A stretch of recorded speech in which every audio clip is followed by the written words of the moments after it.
The goal is to be number one at the end of the season. You always know that. Everybody's goal there to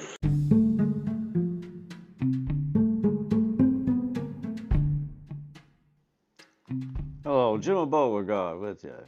Yeah, when I was a young lad, my first recollection of the University of Georgia was I was out listening to them on the radio. We were playing some badminton, and somebody had a radio going, and I found out that Georgia had won the SEC. And according to Larry Munson, that was a pretty big achievement. And so that's how I grew up understanding Georgia football, but winning the SEC was very important. Of course it is. As you stuck around, you found out it was kind of a rare occasion of sorts. It didn't happen just every year, and any Georgia team that won the SEC was held in high esteem, and great memories of those teams. And that was the aspiration, is to at least win the SEC. That was kind of like the crowning achievement. Anything else was just gravy, just extra dollops on the gravy.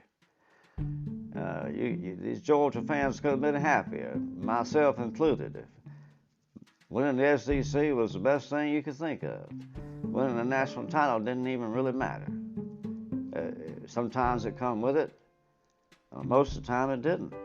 But one time it did. And college football's been holding that against Georgia for a long time, and I have a hard time understanding that thought process, but the general is understanding of foreign nations, is the best way to put it.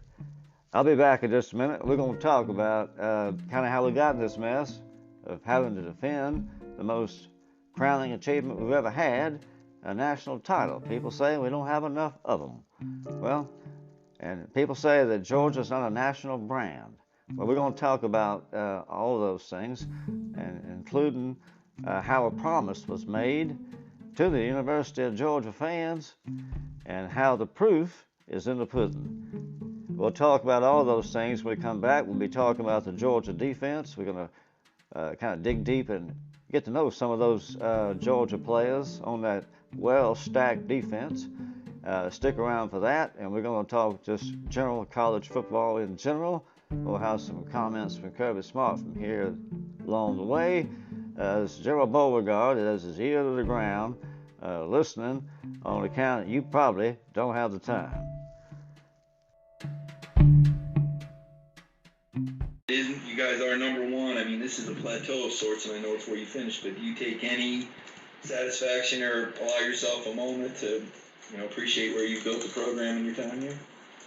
It's just a number, right? I mean, I don't see a plateau, not a whole lot different plateau. The goal is to be number one at the end of the season. You always know that. Everybody's goal there to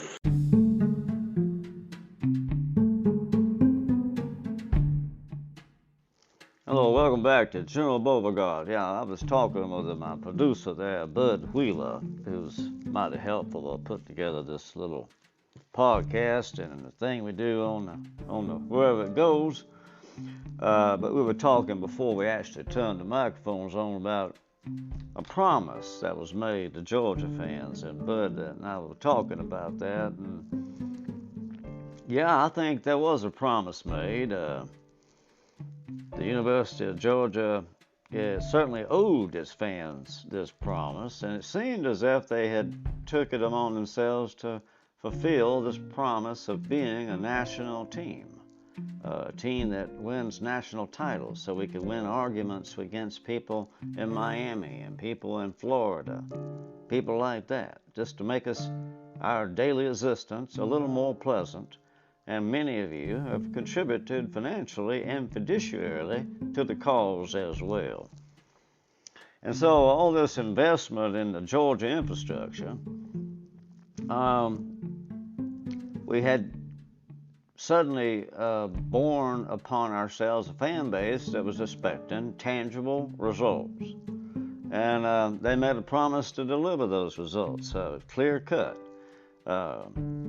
Basically, they opened the checkbook and they opened up the administration and handed one person the keys, the CEO. and that was Kirby Smart. And so Kirby Smart has to be evaluated as the CEO, paid for by a promise, on the premise that Georgia would be a contending for national titles and not mythical ones, real ones with trophies attached. Just part of the infrastructure. You got to have the trophies when you go to the trophy case to show all them recruits how good you are and how good they are going to be. A promise you make to the recruits. It's all based on a promise. College football is nothing but a promise. And Georgia's got a promising team. And the picture is looking bright. And the proof is in the pudding. And that pudding is being served as we speak. Georgia is providing the proof that a promise was made, the picture was drawn and both understood, that the picture was national titles, and now the proof is upon us as we speak. Georgia has a team that should win this national title. It has been ranked number one and is becoming the adoration of the media. All Georgia has to do is play the role, something they've not been good at. Georgia's never held up under high pressure. Their play after being ranked number one in any point in the season wasn't affected too much in 1982. That team went on to play for a national title. See, they ain't been ranked number one in the middle of the season since 1982. I don't know if y'all young fellas even knew that. Well, that's a long time. So Georgia's unaccustomed to this national brand thing in the sense of being ranked number one. Well, that's a mighty big thing to have happen to a football team, and Georgia's going to have to handle it in a certain way. And that's going to be part of that proof this year of how Georgia is going to serve this championship pudding, which has certainly been prepared. It's in the kitchen, it's ready to go, and the dainty cups, everything is laid out for the party. All we need is that proof. And we are going to talk about some of the gentlemen that provide that proof as we explore the individual personalities on this Georgia defense. We'll be talking about that. I promise you, we're going to get to some details about how this well-stacked three-deep defense. And there's some wonderful stories and some good football players to talk about, and we're going to talk about them later on and shortly. After this brief message, we're going to talk about that exactly. To have an opportunity to do that, you got to be in the four, and that's the most critical part. So we won't get caught up in that, and we'll let you guys write about it. And that's not a burden we carry.